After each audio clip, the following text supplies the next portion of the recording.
So ayun mga guys, nandito na tayo ngayon sa Bituka Manok. Dito tayo tadaan sa Bituka Manok mga guys. Hindi na tayo hinto, diretso na tayo. Let's go, let's go, let's go, let's go mga guys. At sana hindi mamatay yung ilaw natin. So eto na tayo sa Bituka Manok mga guys, let's go. Yun o. Yes sir. Grabe, madilim lang dito, madilim pag parte dun sa unahan. So kailangan nakahilang tayo palagi. So dito mga guys, ingat lang tayo pagkagabi kasi medyo matarik dito. Tingnan nyo naman oh, napakadilim. Sobrang dilim dito mga guys. Marami rin naman dumadaan dito kaso yun nga, bibihira lang. Maraming dumadaan dito mga guys. Ayan oh, kailangan nakahilang tayo para pero pag may kasalubong, mag-low tayo syempre. Alam nyo naman, mahirap na kasi nakakasilaw din naman kasi pag naka-high. So lalo pag pababa. Ganito kadilim mga guys sa sa Bituka Manok. Ayan oh, makita nyo naman yan pag walang ilaw. So ingat lang tayo kasi dito sa parting to maraming lubak din dito sa paakyat. Ayan, may kasabay tayo. Ayun, maraming dumadaan dito mga guys, kaya huwag kayo matatakot na dumaan dito sa Bituka Manok kasi makakatipid kayo ng oras pag dito kayo dumaan. Yung mga nakamotor, tapos yung mga naka 4 wheels na kotse, bawal dito yung basta kayo mga truck, mga malalaking sasakyan bawal dito.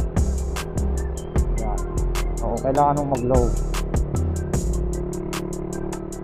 Ayan, tingnan nyo, malapit tayo sa pataas.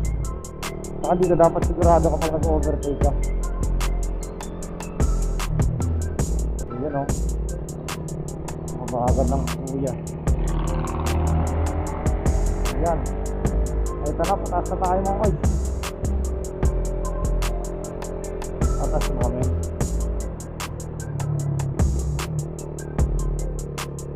Ayan o, sinay-bay tayo. Let's go, let's go, let's go. O dito pwede mong kainin yung kabilang linya para hindi ka ma-short. Yan. Yun o, pwede. Yun o, ganyan kataas yun mga boys. Sorry po, hindi po makapagbigay.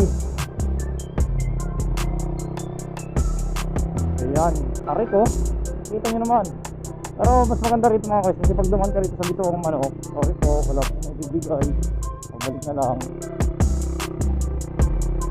Pag duman ka rito mga boys, malaki yung matitipid mong oras eh. Alam mo bakit?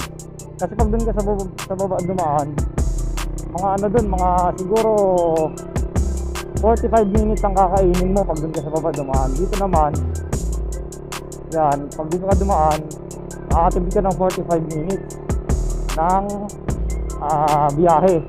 Pag dito ka dumaan sa Bituka Manok, pag dun ka naman sa baba, another 45 minutes ka. O depende sa patakbo mo, baka isang oras pa nga eh. Yan. So ingat lang dito pagka dumadaan kayo dito sa Bituka Manok kasi yan, medyo mga malalubak din at matarik, kaya kailangan doble ingat talaga. So yung mga nagbabantay na yun, kahit bigyan nyo lang sila ng barya, okay na eh. Pero tayo hindi tayo makapagbigay kasi alanganin tayo, paangat kasi. So lagi naman ako nagbibigay dun pag dumadaan ako dito, pag umuwi ako ng Bicol. So yun lang mga guys, nagkaroon kayo ng idea. Basta pagka gabi, pag yung kakalimutan na okay lang mag-high, basta maglulo kayo pag kami nakasalubong kayo. Yun ano, diba? Bigayan lang kasi pangit naman kung ikaw naka-high at sila naka-low. Hindi nila makita yung mga lubak na dapat iwasan kasi may mga lubak dito mga guys. Kasi nga pag umuulan dito parang nagkakaroon din ng ano, parang konting baha. Ayan o, kaya kailangan din natin mag-ingat. So kung dito mga guys, para may idea na kayo yung mga hindi pa nakakadaan dito sa Bituka Manok ng gabi, ganito kadilim dito. Ayan o, boom. Yan, ganyan kadilim dito. So ingat lang palagi mga guys. So update ko kayo pag nandun ako sa may arko ng Bicolandia. Hindi ko alam kung aabutin tayo ng alas 4 doon or umaga na. So makita pa rin naman natin, madadaanan pa rin naman natin mga guys. Basta pag dumadaan kayo rito mga guys, paalala lang, doble ingat kayo, doble ingat. Kasi mas lalo yan. Pag may nakita kayong reduced speed, dahil lang para hindi kayo mag-alangan. Marami kasi ditong nasisemplang kasi siyempre ihirap pigilin yung preno. Kaya naano sila na napipilitang magpreno sa unahan. Yun, kalalabasan, semplang talaga. Kaya yun mga koys nga pala, yan, pag pinahinto kayo na magbabantay, hinto kayo. Kasi kakainin ng paakyat yung linya nyo, yung paliko na yon. Kailangan nilang kainin yun kasi hindi sila pwedeng ma-short ng pagliko pagka lumiliko ng paangat. Kaya pinapahinto yung mga pababa. Priority nila yung yung paakyat. Ayan, yung curve kasi na to, hindi po pwedeng lumiko lang dyan basta sa linya nila. Kailangan kainin nila yung linya nyo. Yan, itong linya na to kailangan nilang kainin. Ito yung pababa. So yun, para may idea kayo mga koys. Hindi po pwedeng hindi nyo sila sundin kasi magagalit yun. Nagagalit yung mga nagbabantay dyan mga koys. Sabi ko sa inyo, masisigawan kayo dyan. Hindi po pwedeng suwayin nyo sila. Pag pinahinto kayo, hinto kayo. Dito sa Bitong Manok, bigayan lang dito mga koys. Sa ilang beses na akong umuwi ng Bicol na dito ako dumadaan. So nasanay rin ako. Dati hindi ko alam.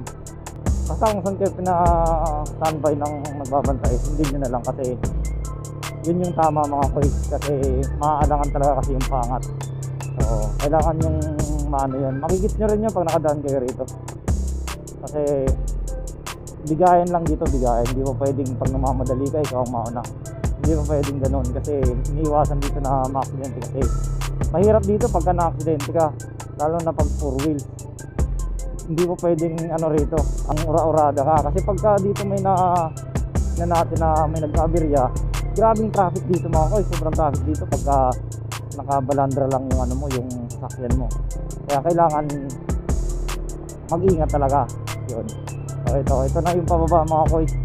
Update ko lang kayo para hindi kayo manibago rito pagka first time yung bumaba rito. Yan, pababa. Ito na yun.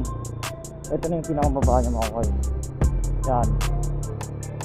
Ayan natin yan. Itong kalsada na to, yan yun. Yung dun, pag nineredyo mo, ilang oras yung kakainin mo dyan.